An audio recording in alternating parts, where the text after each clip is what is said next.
All right, I'm here at the Optimum Health Institute. This is Kirsten.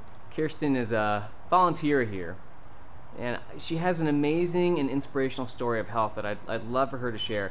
I was just writing this blog post about some success stories, and then I heard, here's a live success story. So Kirsten, can you tell me a little about who you are and why you're here? Sure. Prior to coming here, I was practicing psychology. I'm a psychologist, and I was planning to join the military and be a psychologist in the military, and I found through the physical that I had breast cancer, and I was diagnosed with stage 4, which means it had already metastasized or moved into my lungs and my liver. Stage 4 is the worst, isn't it? Yes, and it was devastating at that time, and I was told by the doctors, the conventional medicine doctors, that I had a couple weeks to live. A couple weeks? A couple weeks, and they already assigned me a hospice social worker, and kept pushing the power of attorney papers on me. So, by the way, hospice, I remember because my grandmother went through this. Hospice social worker, someone who's basically just there to comfort you while you die. Right? Exactly. All right. So I just knew. How long ago was this? This was back in February of 2010. So. About 9 months ago. Yes. Okay. About 9 months ago. And I knew there had to be another way. I knew deep down that I had heard stories of people who had healed from terminal illnesses. So I just was like a sponge, and I read all the material I could about people who did heal. And I was inspired to come here to the Optimum Health Institute. It's been just an amazing journey, ups and downs, and You've been here, how long have you been here? I've been here, I was a guest for 3 weeks. The program is a 3-week program, and then I started as a missionary right away because I knew it's a vegan raw food diet.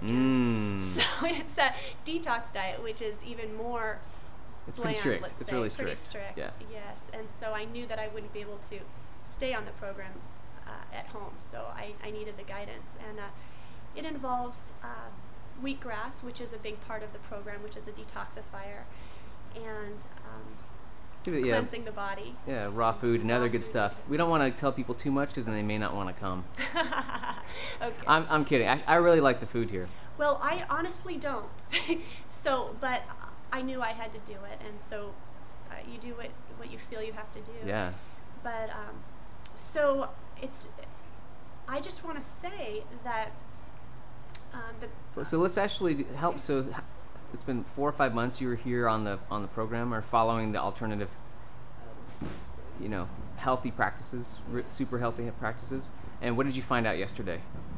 Well, I had a live blood cell analysis about 2 months ago, and it showed that I had no signs of cancer.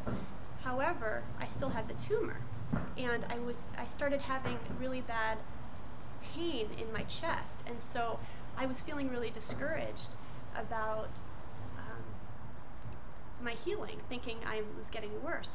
And so I had a PET scan last week, and I just got the results 2 days ago, and found that the cancer is no longer in my lungs and my liver. What's happening is that it's pulling out of there, and the cancer is moving into the tumor. So the tumor has gotten bigger. So I just want to say that to not be discouraged if you're getting symptoms that you may think are worsening. It may just be the body healing in its own way. So it was just so encouraging. So it's no longer in my vital organs, and I know for sure now that I'm healing all the way. I'm on the upswing. Yeah, that's amazing. From going from a diagnosis about 9 or 10 months ago to a few weeks to live. Yes. Yeah, and do you feel like, do you have a sense of what might have contributed to the cancer in the first place? Like, how was your diet or lifestyle before? Any history in your family, or? I do have a history of cancer in my family, but I don't feel that that's a reason to give in to it. And I feel, first of all, I had breast implants put in 2005, and I feel that was a huge part of it, because having foreign objects in your body, I did have a little cyst. It was diagnosed as benign at that time before I had them put in, and then I think that having those foreign objects in my body was affecting my functioning, and I think that my immune system was compromised, and so I had the implants removed before I came here, and then I left the tumor in. I chose not to do conventional therapies at all. I had no surgery, no radiation, no chemo, and that was hard, because I have to say also that my family was pushing me to do it.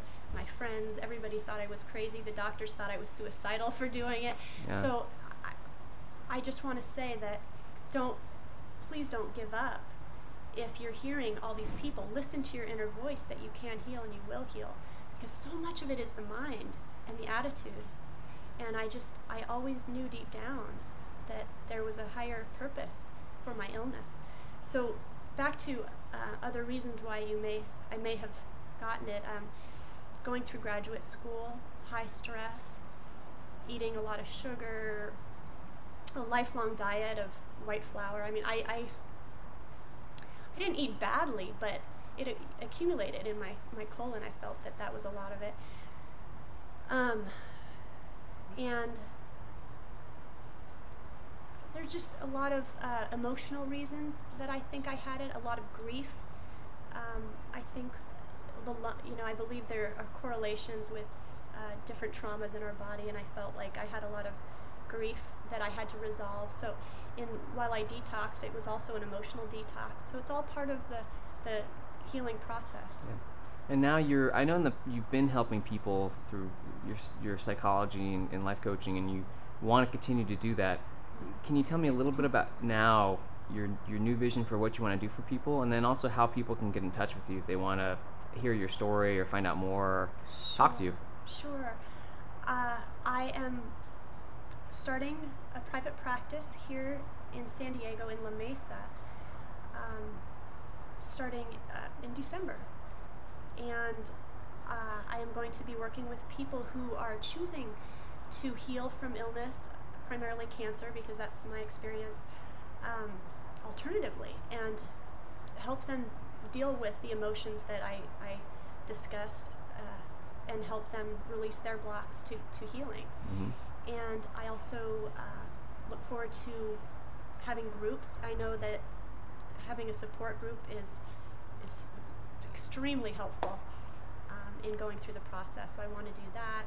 I'd like to write down my story to get it out there so people can continue to be inspired. Yeah, and please. So hopefully do that, and as quickly as possible. Yeah. And what's the best way for people to find you or contact you? Website or email or phone number? Sure, I could give my phone number. It's 858-997-3757, and I'm happy to answer any questions or talk with anybody. Yeah. And your name, it's Kirsten? It's Kirsten Schulz, Dr. Kirsten Schulz. And your phone number one more time, please? 858-997-3757. I can also give my email if Sure.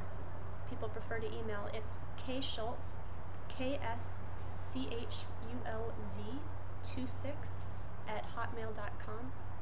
Awesome. So yes. Kirsten, hey, thanks so much for your story and doing this, and just congratulations. It's really inspiring. So much.